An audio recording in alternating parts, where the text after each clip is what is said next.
안녕하세요. 한진선 목사입니다. 오늘도 하나님께서 우리에게 주신 이 귀한 시간에 주의 말씀으로 우리의 마음을 풍성히 채우는 복된 시간 되기를 원합니다. 하나님 말씀 바로 시작하도록 하겠습니다. 오늘 우리가 배우게 될 왕은 여호아스와 여호야김 두 명의 왕을 배우게 되는데요. 이제 우리가 이 두 왕을 배우게 된다는 것은 유다 나라의 멸망이 이제 얼마 남지 않았다라는 것을 우리로 알게 하는 것이죠. 우리가 지난주에는 요시야 왕을 배웠는데요. 요시야는 유다 나라에 있던 마지막 선한 왕이었고, 이제 이 요시야 이후에 있게 되는 4명의 왕들은 모두가 다 이 요시야와는 반대의 길로 행하면서 유다의 멸망을 재촉했던 그런 왕들입니다. 이제 오늘은 그 가운데서 여호아스 그리고 여호야김에 대해서 배우게 되는데요. 지금 이 두 사람의 관계는 부자 사이가 아니라 형제 관계입니다. 요시야 왕의 가계도를 보고 계신데요. 요시야가 스비다 그리고 하무달이라는 두 아내를 통해서 4명의 아들을 낳게 되고요. 첫째가 보시는 것처럼 요하난, 둘째가 여호야김, 셋째가 시드기야고요. 넷째가 여호아스가 됩니다. 근데 이 요시야가 죽게 되었을 때 이 4명의 아들 가운데서 왕이 된 사람이 누구였던 것이죠? 가장 막내인 여호아스가 아버지를 이어서 왕이 된 것이죠. 역대 하의 말씀에 그 땅의 백성들이 요시야의 아들 여호아스를 세워 그의 아버지를 대신하여 예루살렘에서 왕으로 삼았다 말씀하고 있는데요. 왜 백성들이 이렇게 형들을 놔두고 막내 여호아스를 왕으로 삼았는가라고 했을 때 먼저 장남이었던 요하나는 아마도 어린 나이에 일찍 죽은 것으로 그렇게 추측이 되고요. 나머지 3명의 형제 중에서 여호아스가 선왕이었던 아버지 요시야의 정책을 가장 잘 계승할 수 있는 자로 낙점이 돼서 백성들이 옹립한 것으로 보는 것이 많은 학자들의 견해입니다.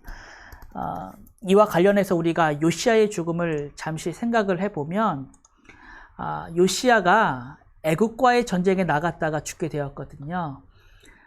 우리가 이따가 다시 또 살펴보겠지만 요시야가 애굽과의 전쟁 속에서 죽게 되니까 이 애굽에 대한 백성들의 반감이 더욱더 커지게 되었고, 이에 따라 아버지 요시야를 따라서 그 반애굽 정책을 지지하던 이 막내 여호아스를 백성들이 추대한 것으로 그렇게 생각하게 되는 것인데요.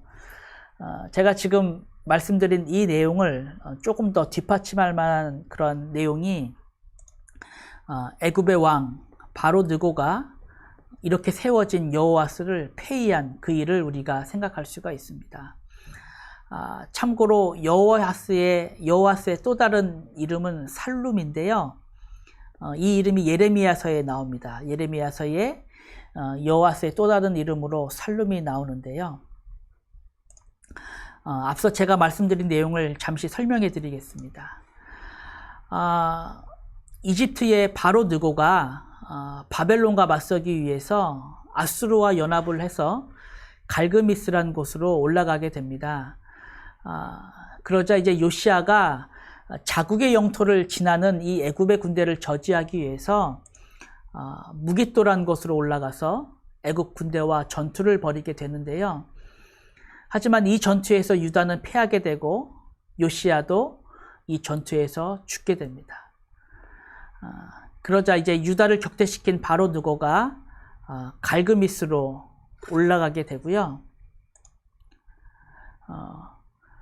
그곳에서 이제 바벨론과 대항해서 싸우게 되는데, 이 모든 전쟁이 이제 마무리되던 그런 시기에 느고가 지금 유다 백성들이 죽은 요시야를 대신해서 여호아스를 왕으로 옹립했다는 소식을 바로 느고가 듣게 됩니다. 그러자 이 사실을 탐탁치 않게 여겼던 느고가 전쟁을 마치고 내려오는 길에 그렇게 세워진 여호아스를 폐위시키고 그를 잡아다가 당시 애굽의 군 사령부가 있던 리블라라는 곳으로 끌고 가게 되는 것이죠.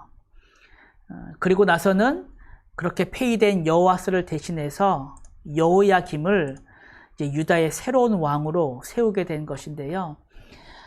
지금 이 여호야김이라는 이름도 애굽 왕 느고가 지어준 이름입니다. 여호야김의 원래 이름은 무엇이었을까요? 원래 이름은 엘리야김이었는데요. 이 이름을 여호야김으로 바로 느고가 바꿔준 것이죠. 이름을 바꿨다는 것은 이제 그의 주인이, 너의 주인이 나 애굽 왕이라는 사실을 밝히는 것입니다.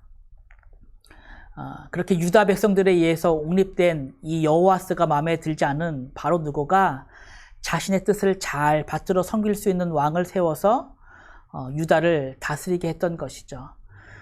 결국 여호와스는 왕이 된 지 3개월 만에 폐위가 되고 그렇게 붙들려갔던 리블라에서 다시 애굽까지 끌려갔다가 결국 그곳 이집트에서 애굽에서 자신의 생을 마감하게 됩니다.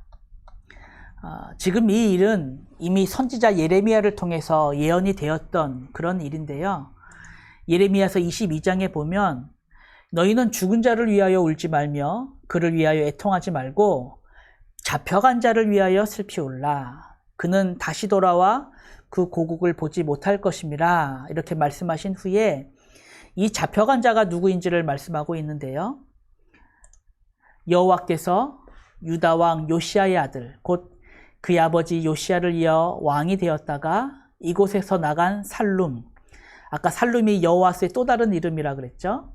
이 살룸에 대하여 이와 같이 말씀하시느라 그가 이곳으로 유다로 다시 돌아오지 못하고 잡혀간 곳에서 그가 거기서 죽으리니 이 땅을 다시 보지 못하리라.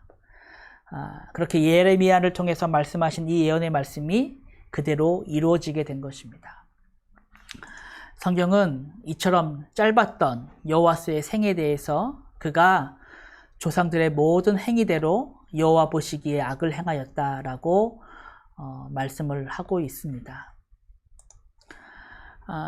말씀드린 것처럼 여호와스가 3개월을 왕위에 있었잖아요. 3개월이면 사실 왕으로서 어떤 업적을 평가하기도 힘든 그런 아주 짧은 기간이지만 그럼에도 불구하고 성경은 아주 분명하게 그가 여호와 보시기에 악을 행하였다라고 지적을 하고 있는 것입니다. 자, 이렇게 해서 이제 여호와스를 이어서 여호야김이 왕이 된 것인데요. 아까 이 여호야김이 요시야의 둘째 아들이라 그렇게 말씀드렸죠. 여호야김을 왕으로 세운 바로 느고가 이제 유다 나라에 괘씸죄를 더해서 전쟁 배상금조로 벌금을 부과하게 됩니다. 그랬을 때 여호야김이 이처럼 부과받은 벌금을 충당하기 위해서 백성들로부터 돈을 걷게 되는데요. 특별 세금의 명목으로 이제 돈을 거두게 되는 것이죠. 근데 문제는 여호야김이 돈을 거둘 때에 그렇게 거둔 돈에서 얼마를 빼내어 자신의 겨울 궁전을 만들고 온갖 사치스러운 생활을 했다는 것에 문제가 있었습니다. 지금 이 내용이 열왕기서나 역대서에는 없고 예레미야서에 기록이 되어 있는데요. 그가 여호야김이 이르기를 내가 나를 위하여 큰 집과 넓은 다락방을 지으리라 하고 자기를 위하여 창문을 만들고 그것에 백향목으로 입히고 붉은 빛으로 칠하도다 라고 말합니다. 지금 유다 나라는 애굽의 속국으로 전락한 상황 속에서 그 나라의 왕은 그렇게 백성들로부터 뜯어낸 전쟁 배상금으로 자신의 궁전을 짓고 낭비와 사치를 일삼는 그런 악행을 저지르게 된 것입니다. 뿐만 아니라 여기에 더해서 여호야김은 바로 이러한 자신의 악행을 경책하고 경계했던 하나님의 선지자를 죽이는 일까지 일삼게 됩니다. 같은 예레미야서 26장의 말씀에 보면 우리야라는 선지자가 등장하는데요. 여호야김이 바로 이 우리야 선지자를 죽이려 했던 것이죠. 그 소식을 이제 우리야가 듣게 됩니다. 그래서 우리야가 이 여호야김을 피해서 애굽까지 도망을 가게 되는데요. 바로 그 애굽까지 여호야김이 사람을 보내서 마침내 우리아를 다시 잡아오게 합니다. 그래서 이 우리아가 끌려왔을 때에 여호야김이 칼로 그렇게 잡아온 우리아를 죽이는 일을 하게 되었던 것이죠. 이때 성경을 보면 예레미야도 이 우리아처럼 죽음의 위기를 겪게 되었었는데 당시 왕의 신하였던 아히감이라는 사람에 의해서 도움을 받아서 목숨을 건지는 일이 있게 되었습니다. 근데 여호야김의 악행은 여기서 끝난 것이 아니라 하나님의 말씀이 적힌 두루마리를 불태우는 그런 악행까지도 이 여호야김이 저지르게 되었던 것입니다. 자신 앞에서 하나님의 말씀이 낭독이 될 때 여호야김이 자신이 들은 그 말씀을 칼로 자른 후에 불에 태우는 그런 악행을 저지르게 되었던 것이죠. 지금 말씀드린 이러한 여호야김의 모습은 그처럼 멸망의 목전에 있던 그 유다의 심판을 더욱 재촉해 하는 그런 일이 되었고, 마침내 하나님께서는 바벨론의 손을 들어서 이 유다를 치게 하십니다.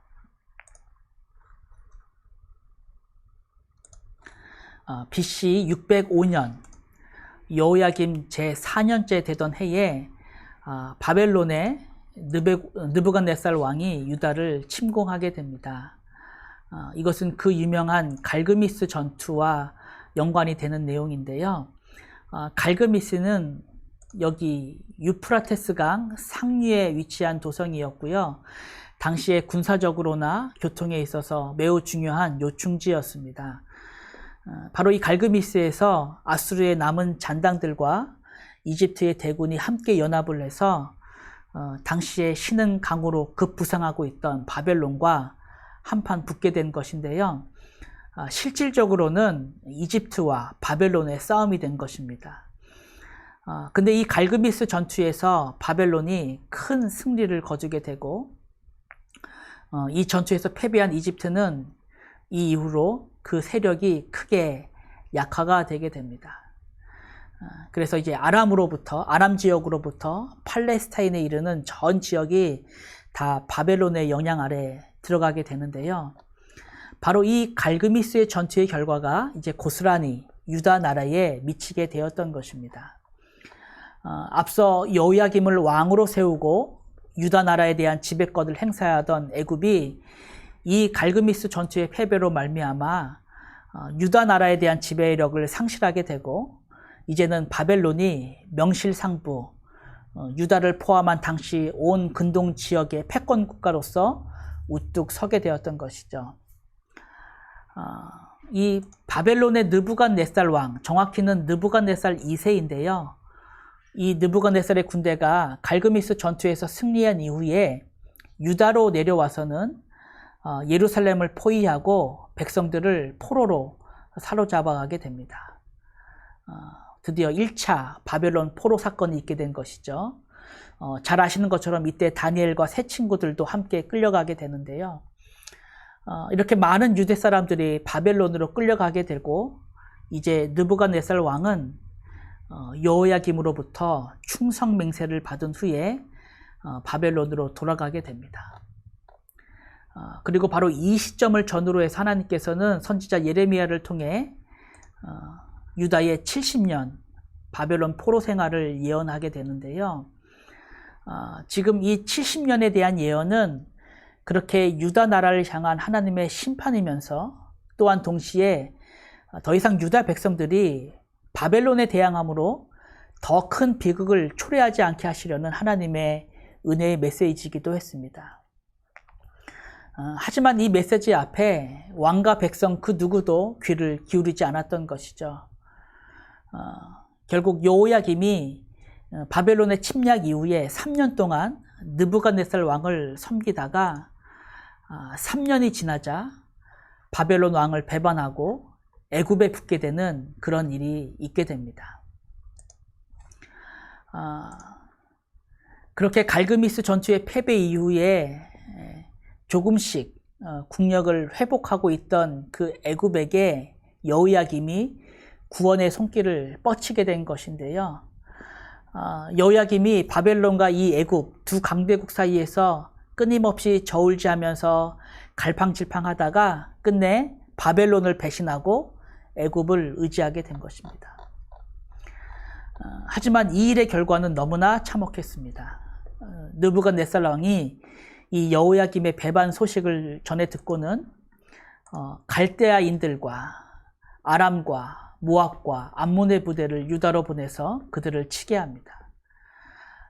지금 이 나라들은 갈대아인들을 제외하고는 다 갈그미스 전투 이후로 바벨론의 속국이 된 그런 나라였는데, 지금 이 나라들이 느부갓네살 왕의 명령을 받고는 유격대와 같은 군대 조직을 조직해서 유다 나라를 괴롭히게 되었던 것입니다. 그래서 성경은 지금 이 모든 일이 하나님으로부터 나온 것임을 기억해야 합니다.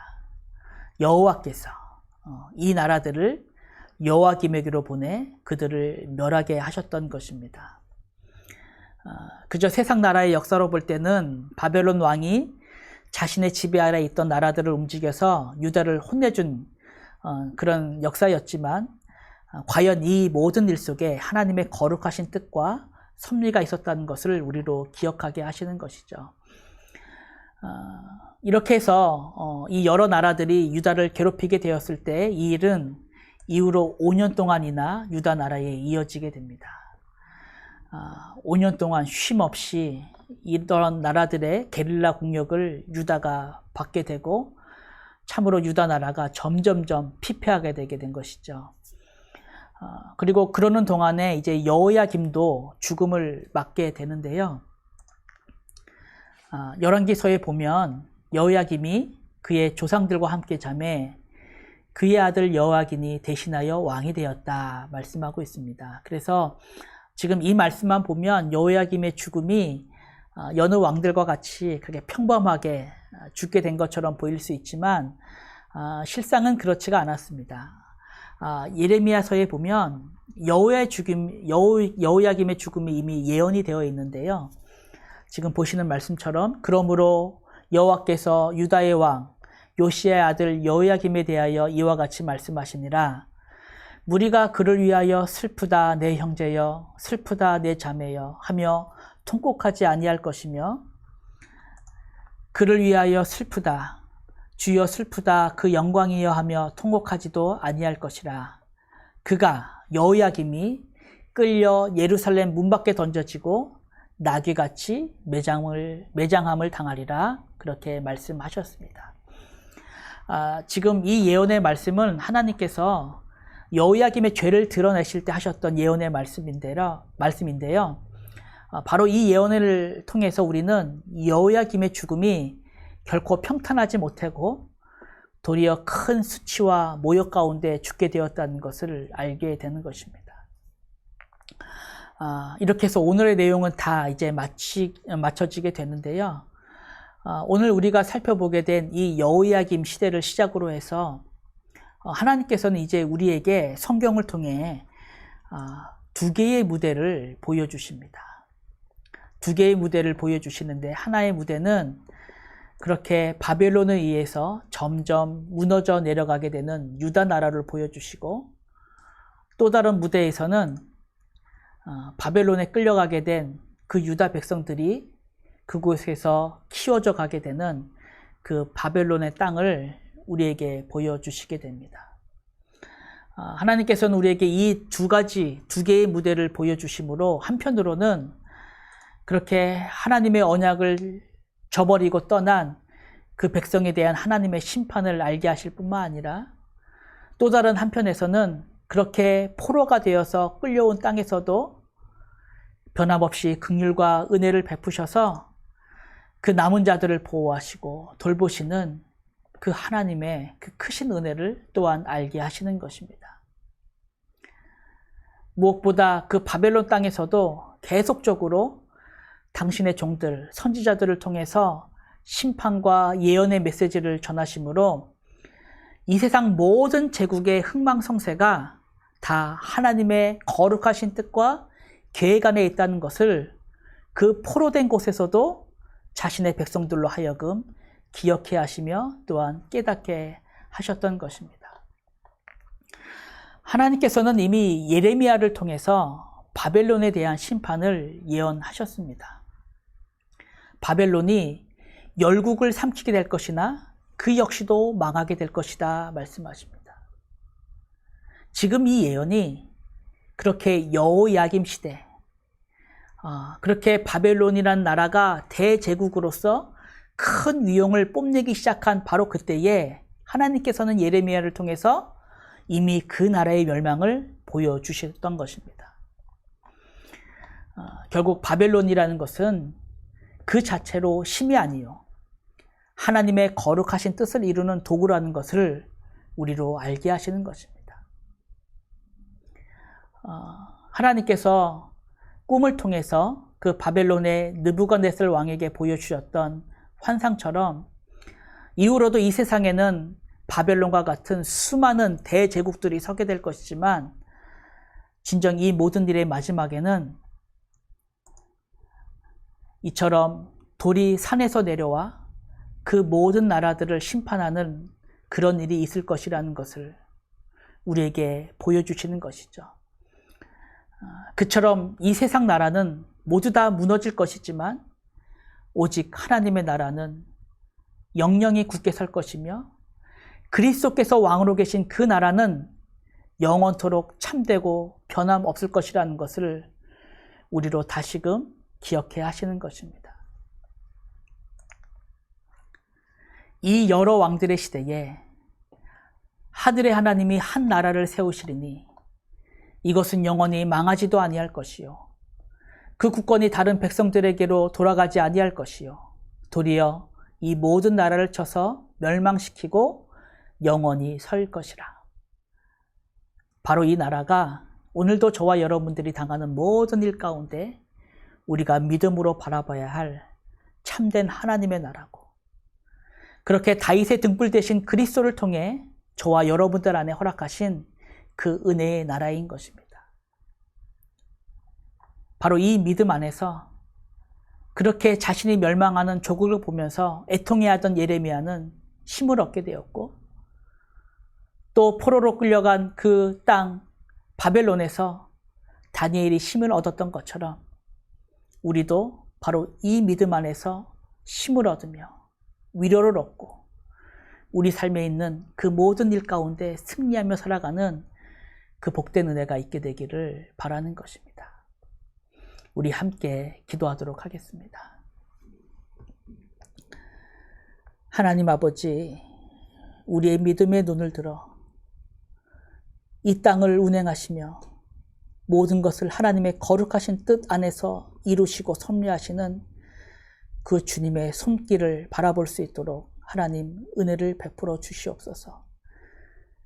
그 하나님의 손길이 지금 이 시간에도 우리의 삶을 이끌고 계시며 그리스도 안에서 베푸시는 그 자비와 사랑으로 우리의 삶의 걸음을 이끌고 계심을 우리로 다시 한번 믿음으로 바라보게 하여 주셔서 그 믿음으로 승리하며 그 믿음으로 힘을 얻고 그 믿음 안에서 다시 한번 참된 위로를 얻는 복된 우리의 삶이 되어질 수 있도록 하나님 우리에게 은혜를 베풀어 주시옵소서. 감사를 드리며 살아계신 예수 그리스도의 이름으로 기도하옵나이다. 아멘.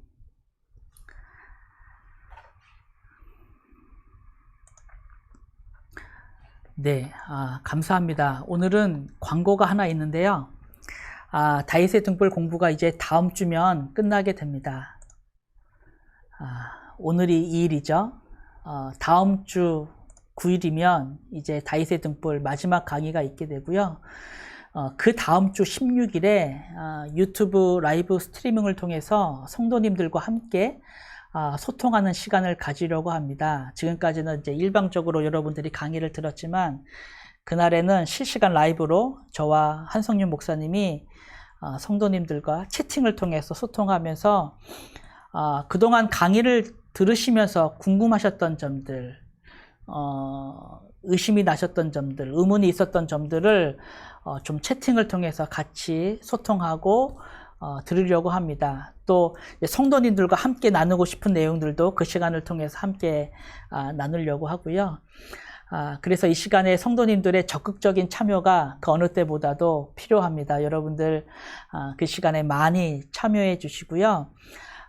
질문을 또 미리 받으려고 합니다. 여러분들 강의를 통해서 궁금하셨던 점들 혹은 지금 팬데믹 기간에 교회에 궁금하신 내용이 있으시면 편하게 질문을 해주셨으면 좋겠습니다. 오늘과 다음 주에 올라가던 그 유튜브에 댓글로 질문을 달아주셔도 되고요. 또 지금 보이는 교회 이메일을 통해서 질문을 주셔도 됩니다. 또 제가 여러분들의 편을 위해서 저의 개인 카톡이나 텍스트로도 질문을 받도록 하겠습니다. 물론 이제 16일 당일에 이제 라이브 하면서 실시간으로도 질문을 받을 건데요. 혹 질문거리가 미리 생각이 나시면 미리 이러한 방식을 통해서 질문을 해주시면 준비했다가 그때 함께 나누도록 그렇게 하겠습니다. 다시 한번 성도님들의 적극적인 참여를 부탁드리고요. 광고 마치겠습니다. 다음 주 수요일에 다시 만나도록 하겠습니다. 안녕히 계십시오.